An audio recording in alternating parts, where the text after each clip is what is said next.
Thank you, Ethel.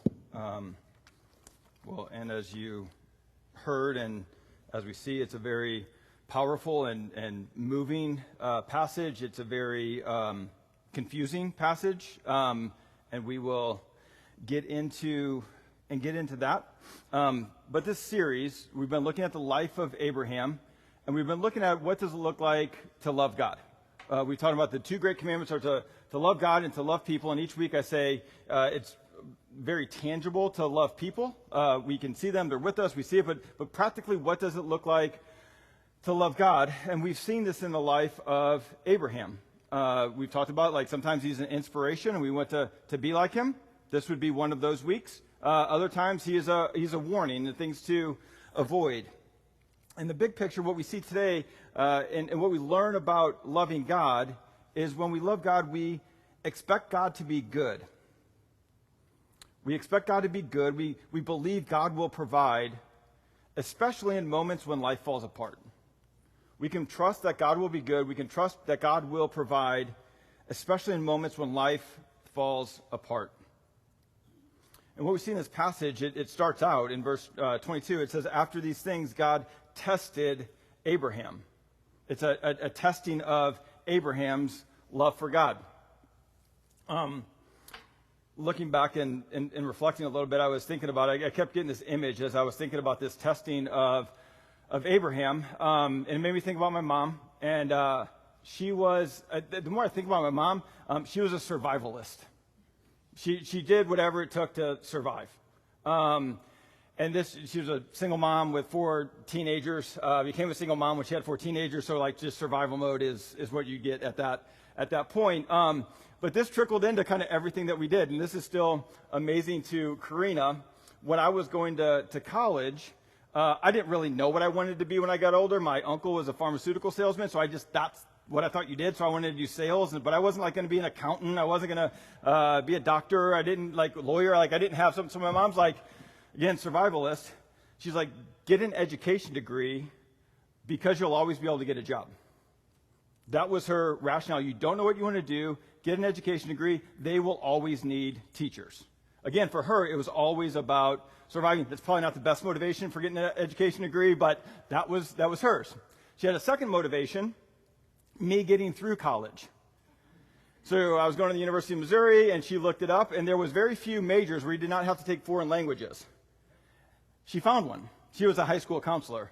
And so not only did I get an education degree, I got at the time it was like shop class. It has moved into being like engineering and computer-aided drafting and all this. So like, Karina's like, literally, she's like, that's how you picked your major? And I'm like, yeah. My mom knew I could get through because I didn't have to take a foreign language. She saw my experience in Spanish in high school. She's like, you won't make it at a college level. And Karina's like dumbfounded. Karina's parents are like, what are your dreams? What makes your heart sing? Like, go after it. And I was like, not us, man. Like, how do you survive? How do you get by? So I go get my technology education degree. Another thing happens while I'm at school. Literally, they get rid of the degree. Like, they no longer have it. I'm the last person from the University of Missouri to have a technology education degree. And so right in the middle of it, you still had to take the classes to finish it, but they had gotten rid of the department. So we got shifted over to the agricultural engineering department. Okay? If you look at me, agriculture is not like my forte. I'd never been on a farm before.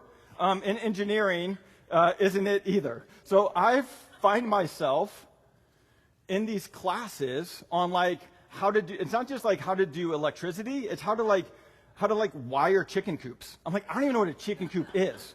How to wire like silos and all this stuff. And I literally would go to the teacher. I'm like, hey, I'm not being like a bad student or whatever. I just have no idea what you're talking about. I don't even know what these things are. One of the classes I had to take was welding. If you ever seen anything try to get fixed around my house, it doesn't, because I don't know how to do anything. So, but all I remember about welding is that you had to, any welders in the house? There we go, Mr. Mike. When you get weld, so the class was you had to take these 2 metal objects and you had to bring them together and then you had to weld them, okay? And after you welded them, to get out of class that day, they had to pass the test. This is the test. right? It's this thing I like have nightmares on this thing because it would come down and it would just literally try to break what you just did. It was awful. And I was terrible at it. So I would make my welds and then I would do everything I could in my own power to break them, right? So I'm saying I'm bending it, I'm hammering it, I'm moving around like, oh, it's holding pretty good, it's pretty good. And then would come the ultimate test. And like literally every time it would break, right? And so, but there was this ultimate test that would come, and you had to have the weld to make it happen, right? And again, I would do everything that could do to make sure that like it was good enough, because otherwise I'd have to start over from the beginning. What we see in this passage is Abraham has been tested. He said that he believed God, and God counted it to him as righteousness, that he loved God. And then what we saw for the last 25 years, God has tested him. Do you trust me? Will you listen to me? Will you obey me? Will you follow me? Will you believe that I can provide? Like me, with welding, Abraham goes from completely being unaware of this God to the pinnacle of faith. And he passed tests and he failed tests, and now we see this ultimate test. And this is what God does for us. He tests us. He tries us. Because God can tell us, Jesus can say, hey, I've come that you might have life and have it abundant, right? Hey, if you want to have true life, follow me. Do what I say. Live according to my ways. Like, how's that going for anybody? Just because Jesus said it, are you doing it? No, none of us do it. But when we go through things, when we go through hard things, when we go through difficult things, when we go through good things, what happens? We begin to trust and believe God more and more. Especially when we really botch things up. We say like, hey, I saw the destruction and devastation that brought. I'm going to trust God. I'm going to follow God. I will believe God. Dallas Willard said, the will is transformed by experience, not information. So we can get as much information as we want about who God is and what he says, and we should have it. We'll get to it in a minute. We'll have a right understanding of who God is, but it is going through life. It is going through difficult things. It's going through hard things. It's having good things that we begin to be transformed into people who love God, who trust that God will be good no matter what. We see this testing in this passage. But before we get there, when you were listening to Ethel read, and what's even so moving about it that causes all of us to be moved to tears is it causes some questions. The passage causes us to ask a couple things. Like, one, who is this passage really about? What's the main point? And I did a lot of reading on this. I actually wrote a paper on this in seminary, and there's a lot of perspectives, a lot of points of view. Is the main point Abraham, who God tested? That's what it starts out with. Is the main point God? Because it ends with that the Lord provided. Is the point Isaac, the obedient son who follows the will of the Father at the cost of himself? Is the main point, hey, this is all just an allegory, and the main point really is Jesus, which, yes, always the main point is always Jesus. This passage screams about Jesus, as we'll see at the end. Is the main point about sacrifice and a substitute for ourselves? Is about redemption, that God redeems us. He buys us back. And there's lots of theologians and people that fight about, like, what is the main point? I'm always like, why can't they all be the point? All those things are going on here. We learn about Abraham. We learn about God. It points us to Jesus. We learn about how we relate to God. And the second question we need to ask is, why would God do this? When there is a passage of Scripture, this is a very unique passage of Scripture, but God, like, just straight up tells a man to go sacrifice your son. It's in the text. And it should cause us to stop and ask, why would God do that? Why would he say that to somebody? And while we can't fully know, we can step back and in the immediate context and then work out to the bigger story of the scriptures to better understand why something so disturbing can be in the Bible and actually be an encouragement and a help for us. The first thing we see why God does this is, it's in the first house, it was a test. God tells us from the get-go, hey, this is a test. This is a test for Abraham. There's never an intention for Abraham to kill his son. It was only a test. The second thing we see throughout the scriptures is Abraham knew that Isaac wasn't going to die. Abraham knew that Isaac wasn't going to die. Throughout, we will see, verse 5, the boy and I will go over there, and we will come back to you. Verse 8, God will provide for himself the lamb for a burnt offering. It says in Hebrews chapter 11 that Abraham believed that God would resurrect him from the dead. Abraham knew, because he knew who God was, which we'll get into, that Isaac wouldn't die. Another thing that we need to know as we get into the passage is that the killing of an innocent person is against God's law. It's against God's ways. It's against God's will. And so God would not have him kill his son. It's in the Ten Commandments. Thou shalt not kill. Another thing that's sort of helpful for us is to know that this was written to the Israelites. This book wasn't written to Abraham. It was written to a next generation. And so they would have already known that what? Isaac lived. They worship the God of Abraham, Isaac, and Jacob. They already knew the whole story of Isaac. There's some deeper meanings as you draw out. Ethel had sent me a talk from one of her professors when she was at Dallas Theological Seminary that talked about how there's a bigger thing going on, that this is the consecration of the firstborn son. This is a setting apart of the firstborn to the Lord. It's what you see throughout the scriptures, that God sets apart the firstborn to himself. We do this here at Crosspoint with a child dedication. The Lord gives us our child. We are dedicating them. We are offering them back up to the Lord. They're his. That's what's going on here.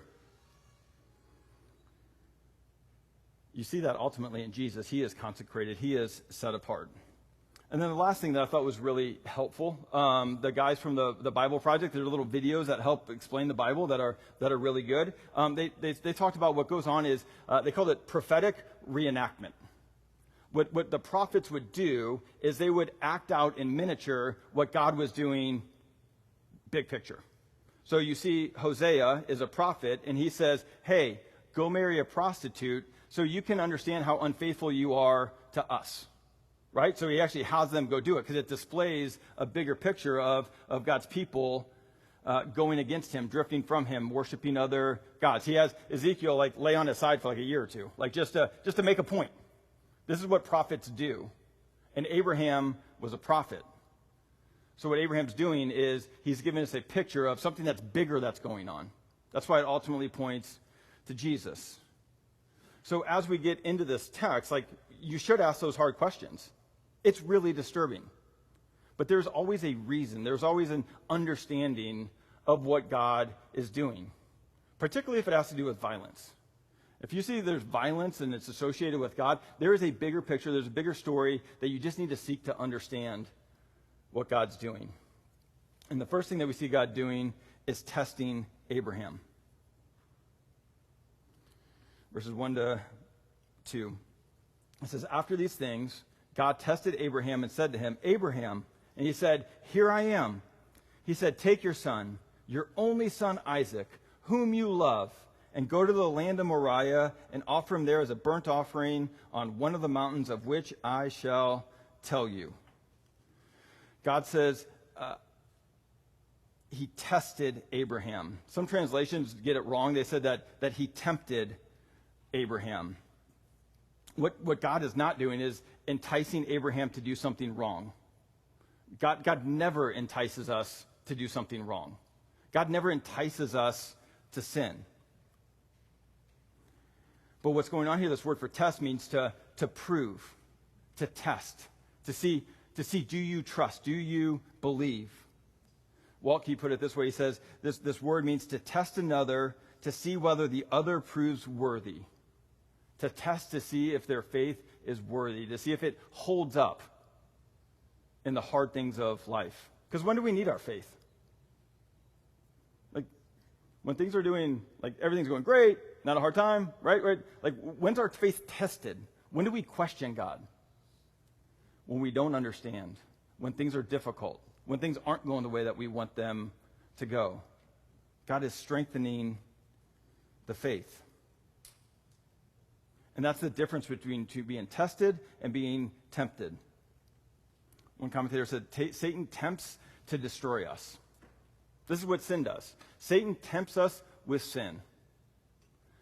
Do this, it will bring you life.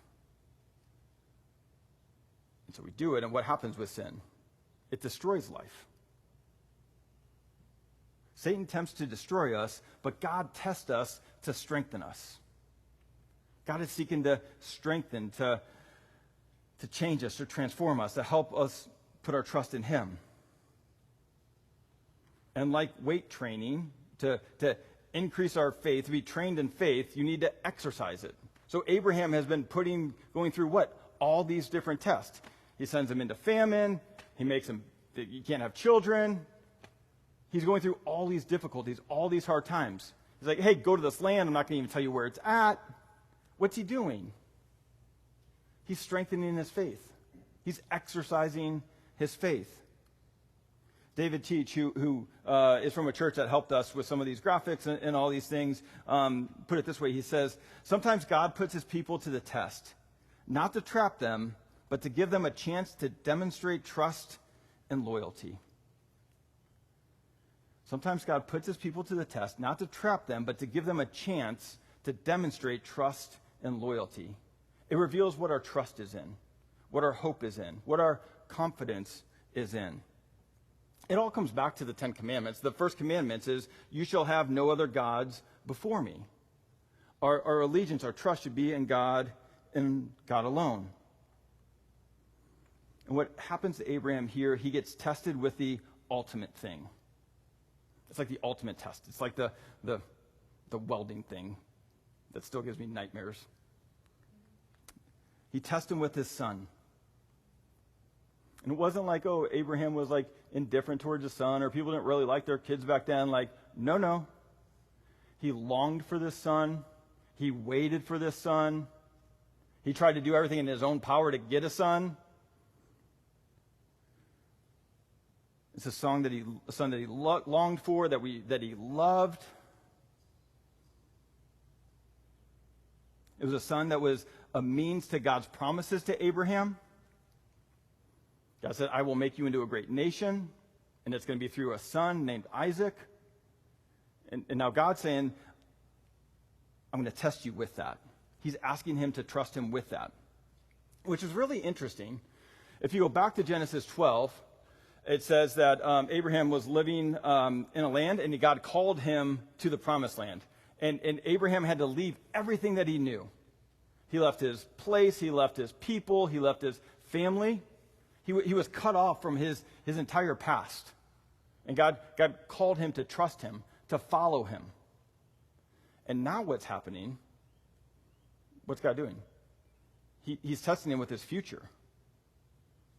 He's saying, I could potentially cut off everything that I promised you down the road.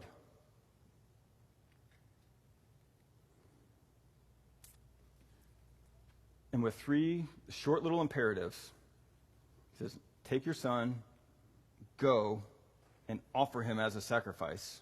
And with these 3 short little commands, Abraham's whole world would come crashing down around him. There's no explanation in this whole passage about like what Abraham is feeling, what he's thinking, right? The author's letting us imagine what that would be like. Imagine it. The thing that your hope was in, the thing that you desired, the thing that you loved so much, it all came crashing down around him. you got to ask yourself, like, why? Why does God do this? And what the scriptures say and what reality shows is that we can only truly live if our ultimate hope, if our ultimate allegiance is to God. That's why he says in the first commandment, you shall have no other gods before me. God needs to be our ultimate hope, our ultimate allegiance, the ultimate thing that we trust in. And that's not so God robs us of life. That's just so we can live true life. I was listening to a pastor this week, and he said, if you put your joy and your hope and your trust in temporal things, they will only be temporal. You'll have temporal joy. You'll have temporal trust. You'll have temporal life. But if we put our hope and trust in something that's eternal, in God, it allows us to rightly enjoy the temporal things. God gave them to us. They're good. Kids, good. Marriage, good. Church family, good. Work, good. All good things. But what happens when we make them ultimate? They don't satisfy. They can't deliver.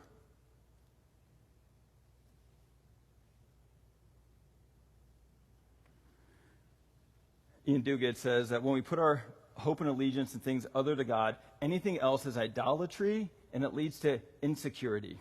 Anything else leads to insecurity because it's temporal. He says, whenever you are insecure, it is because you are determined that there is something that you must have apart from God. There's something that you have to have apart from God in order to be happy and for your life to be meaningful.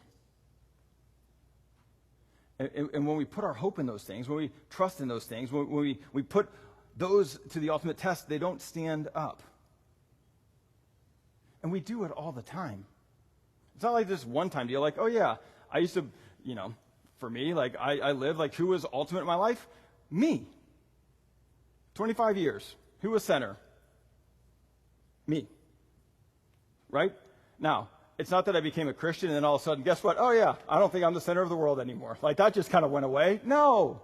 Like we always drift back towards these things. So we need to ask ourselves, what are those things? What are the temporal things that we think that we have to have for our life to have meaning and for us to be happy? What must you have?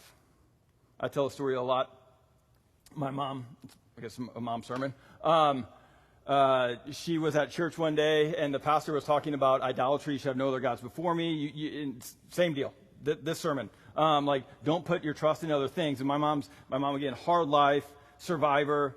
She had just become a Christian kind of later and just sort of like changed everything about her. So she had this like resilient faith. She knew what it had to have nothing and then have God provide and become everything to her. And so she's like, this wasn't her. She's like, yeah, like that. I don't know what that is. Like I trust God. He's all I got. And then within 2 months, Karina and I moved to Florida, and my sister got breast cancer. And my mom told me one time, she goes, oh, I didn't know he was talking about my kids. And for my mom and my family, like family is ultimate. Like if it's faith, family, whatever, sometimes family can get up there. Like my mom, like us moving out of a zip code was not okay with her. Okay? And so for us moving to Florida, moving away, and then my sister a month later, and she said, oh, no.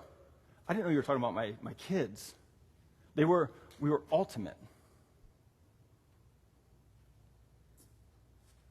And what she saw over time is that my sister's cancer turned out to be something that God used in profound ways.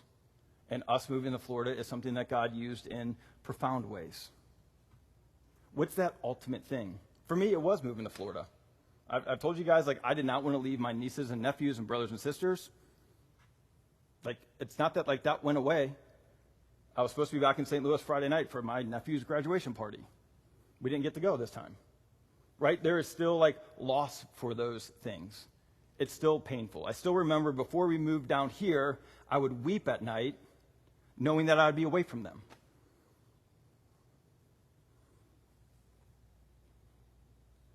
And so what are those things that we think that we must have? This is where, like, the core sin things come from. This is where greed comes from. I have to have that. This is where gluttony comes from. I need more of that. This is why we covet. Like social media and Instagram, I'm on it, I like it. I'm not like anti-whatever, right? But what does it do? It leads to coveting. Like some of us are going to go and look and see where places that people were this weekend for Memorial Day, and we're like, what'd you do? Like, I don't know, cut the grass? Right? We can covet other things. We can covet and want other things. We think there's things that we have to have. There's also that are good things that go too far. This is where we get in trouble in relationships. I have to have this relationship. Jobs, good thing. But when we have to have it, it becomes too much. When we neglect other things for it. So we need to ask, what are those things? Where might God be testing you now? In this passage, we see shadows of what's to come. He repeats this throughout the text. He says, take your son, your only son, whom you love. When God talks to Jesus, this is my son, my one and only son, who is beloved. He says, go to Mount Moriah, which is where Jerusalem is, where Calvary is. He says, make a burnt offering on the mountain. It's all looking ahead. It's all pointing us to something else. So God tests us, and then we see Abraham's response. He trusts him. And we see that it says, Abraham rose, Abraham cut, Abraham said. This whole thing like slows down. It gets like painfully slow. Just to let us feel the weight of what God was doing. Look at verses 3 to 11. So Abraham rose early in the morning. He saddled his donkey and took 2 of his young men with him and his son Isaac, and he cut the wood for the burnt offering and arose and went to the place of which God had told him. On the 3rd day, Abraham lifted his eyes and saw the place from afar. And it says, then Abraham said of his young men, stay here with the donkey. I and the boy will go over there and worship and come to you again. And Abraham took the wood of the burnt offering, and he laid it on Isaac his son. And he took in his hand the fire and the knife. So they went both of them together. It says, and Isaac said to his father, Abraham, my father. And he said, here I am, my son. And he said, behold, the fire and the wood, but where is the lamb for a burnt offering? And Abraham said, God will provide for himself the lamb for a burnt offering, my son. So they went, both of them together. When they came to the place of which God had told him, Abraham built the altar there and laid the wood in order and bound Isaac, his son, and laid him on the altar on top of the wood. Then Abraham reached out his hand and took the knife to slaughter his son. It said, but the angel of the Lord called to him from heaven and said, Abraham, Abraham. And he said, here I am. This whole thing, again, it just slows down. And this test reveals who Abraham is. It reveals that Abraham's trust and loyalty and allegiance is to God. He shows us what this looks like. God calls his name. He says, here I am. He's ready. He's listening to God. It says that he rose early in the morning.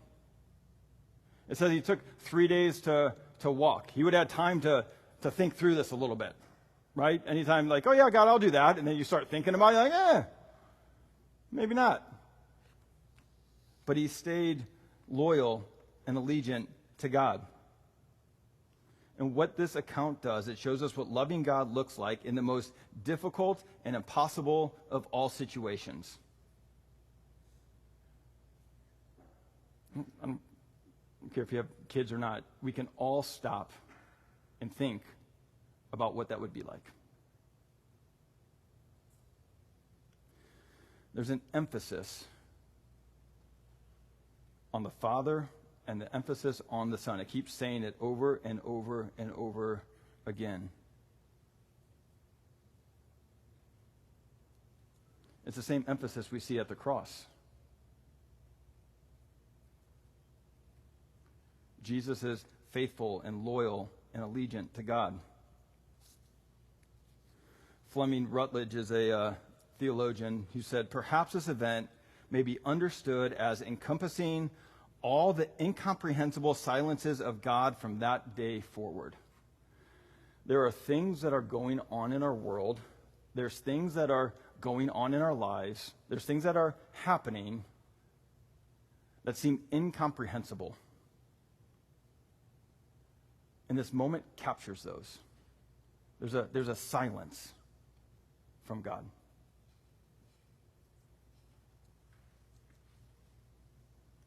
And it's in the middle of it that Abraham trusts God, that he is loyal to God. And Abraham trusted God and was loyal to God because he had a right understanding of who God was. He knew God. It's one of the missions of this church. We want to help people. We want to point our community to Jesus so people can know God.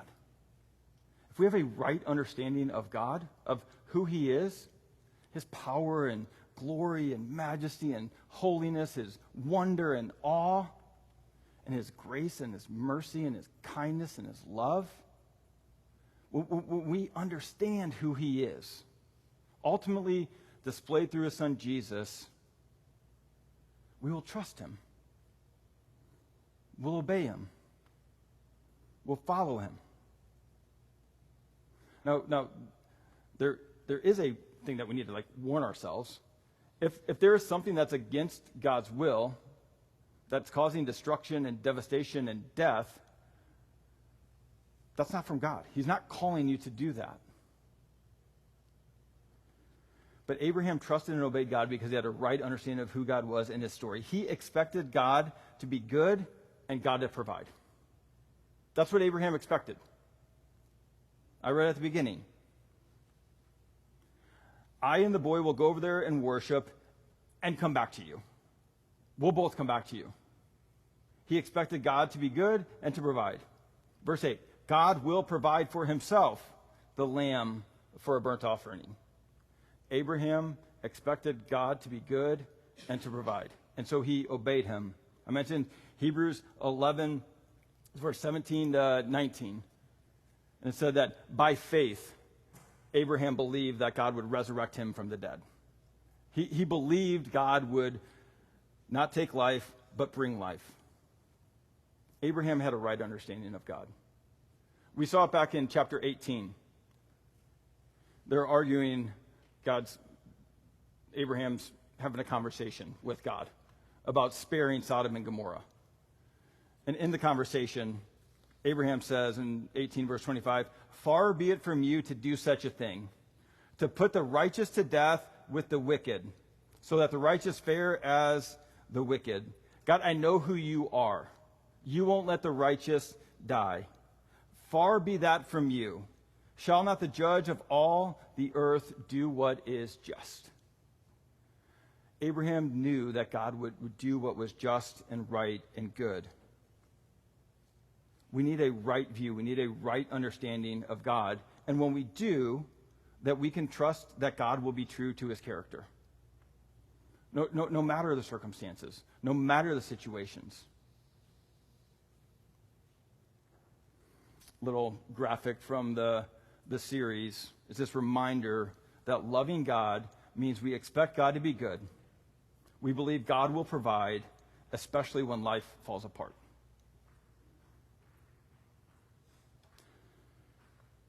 We can trust God. And the culmination of the story, a lot of theologians say, like in verse 8 where it says God will provide for himself, that's where the story switches from being about Abraham to being about God. And the story ends with God, so that means the story is ultimately about God, and the main point of the whole story is God's provision. The Lord will provide. Look at 12 through 19. He said, do not lay your hand on the boy or do anything to him, for now I know that you fear God, seeing you have not withheld your son, your only son, from me. And Abraham lifted up his eyes and looked, and behold, behind him was a ram caught in a thicket by his horns. And Abraham went and took the ram and offered it as a burnt offering instead of his son. So Abraham called the name of that place, the Lord will provide. As it is said to this day, on the mount of the Lord it shall be provided. And the angel of the Lord called to Abraham a second time from heaven and said, by myself I have sworn, declares the Lord, because you have done this and have not withheld your son, your only son, I will surely bless you, and I will surely multiply your offspring as the stars of heaven and as the sand is on the seashore. This is what God promised him. And your offspring shall possess the gates of his enemies, and in your offspring shall all the nations of the earth be blessed, because you have obeyed my voice. So Abraham returned to his young men, and they arose and went together to Beersheba, and Abraham lived in Beersheba. Abraham's faith is proven by actions. He obeys God. He listens to God. He trusts God. And then God says, now I know that you fear God. Now there's a whole other conversation, like, doesn't God know everything beforehand? Like, yes, he did. He knew that Abraham feared God. He was helping Abraham understand that he truly feared God. God sees Abraham's faith play out in the midst of the test. He says Abraham feared God. Fearing God entails an obedience to God's will. That we would be people who trust God in the present and trust God with the future. Sometimes it's easy when we look back, right? Like, oh yeah, I trusted God with this, this, this, and this. And then you're looking at, like, today. Like, it can be a little more difficult to trust God. Much less looking ahead with the future. And in verse 13, we see that God provides, and he provides a substitute. He provides a ram instead of his son. This is the first time this is, like, explicit in the scriptures, that this is the way that God deals with death. He provides a substitute. And in verse 14, Abraham says, the Lord will provide. It's about God and his provision. David Teach, the quoted earlier, he put it this way. It's a little longer, but it's really helpful.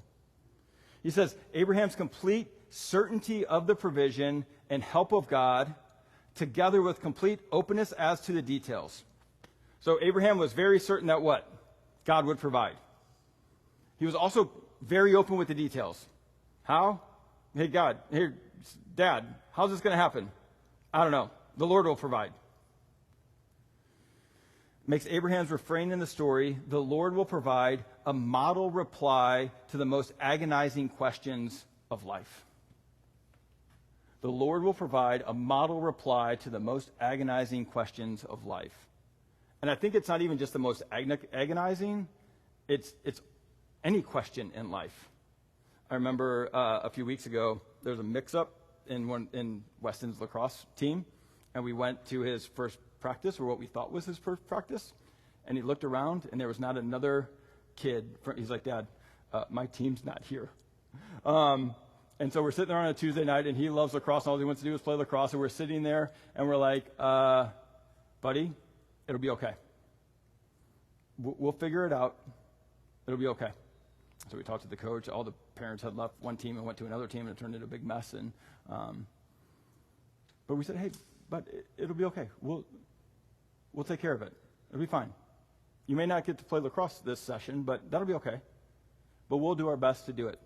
Turned out he ended up playing on like 2 teams. So it did turn out all right. The Lord will provide.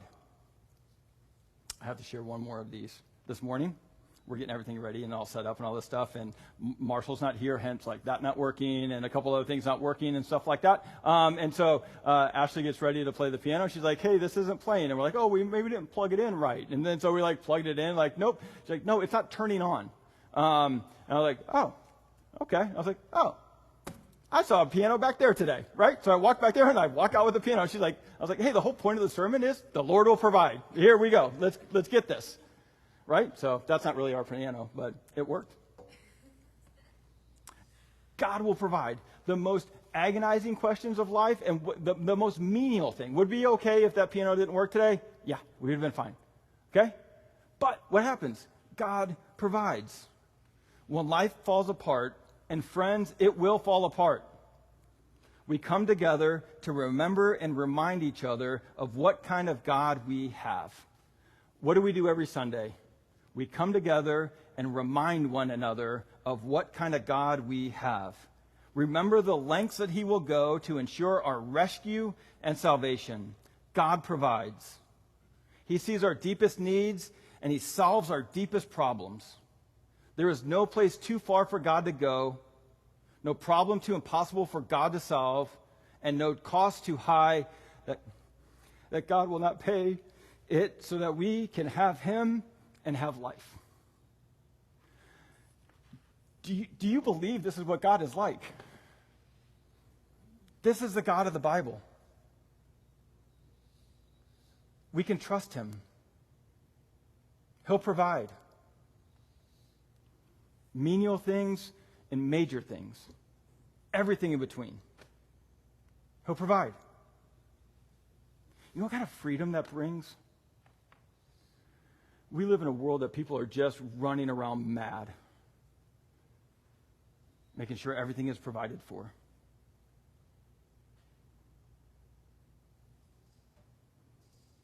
We can be like Abraham and simply say, I don't know how, but the Lord will provide. He will sustain me.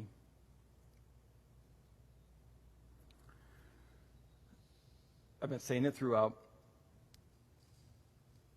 The biggest proof that God will provide is through looking at Jesus. Because the biggest problem that we have is sin, and the biggest problem we have is death. Why are we all devastated this week? Death. Why are we all so shaken this week? The depths of sin and evil that's in the world. The scriptures tell us that sacrifice is God's answer to sin. Sacrifice is God's answer to death. He offers a sacrifice. You don't have to give your son. I will provide a sacrifice. It all points to Jesus. Jesus is the ultimate provision. Jesus is the ultimate reason that we can trust God. Jesus is the ultimate point of the story. The whole story of Abraham, the whole story of Isaac is one of what? A miraculous birth. Story of Jesus, miraculous birth. There was a son who was loved by the Father with Abraham, son who was loved by the Father in Jesus. Isaac carries wood up a hill towards his death. Jesus carries wood up the hill towards his death. There's a prophecy of Isaac returning from death. There's a prophecy of Jesus returning from death. Isaac is bound to the wood. Jesus is bound to the wood. A son's obedient to the father in Isaac. A son's obedient to the Father in Jesus. There's a substitute lamb provided by God with Isaac. There's a substitute lamb provided by God in Jesus. Abraham went on a 3-day journey. Jesus is in the tomb for 3 days. We can trust and believe that God is good because he's what he's given to us in his son, Jesus. Jesus becomes our substitute. So John the Baptist identifies him in John 1. Here's the light of the world. Here's all this stuff. John simply says, behold, the Lamb of God who takes away the sins of the world. This is what Jesus has done. This is what Jesus has accomplished. This is how we can expect God to be good. This is why we can believe God will provide, especially in moments of life when all falls apart. Think about the followers of Jesus. Their lives fell apart as he hung on the cross. 3 days later, they receive life and they change the world. God takes the worst things and brings about good. It's all through the cross. So the picture we see in Genesis 22 is that Abraham is all in. He has allegiance to God. He has trust in God. He has loyalty to God. But the better news is that God is all in. He has given everything to make Abraham his son. And he's given everything to make you and I his sons and daughters. Let's pray.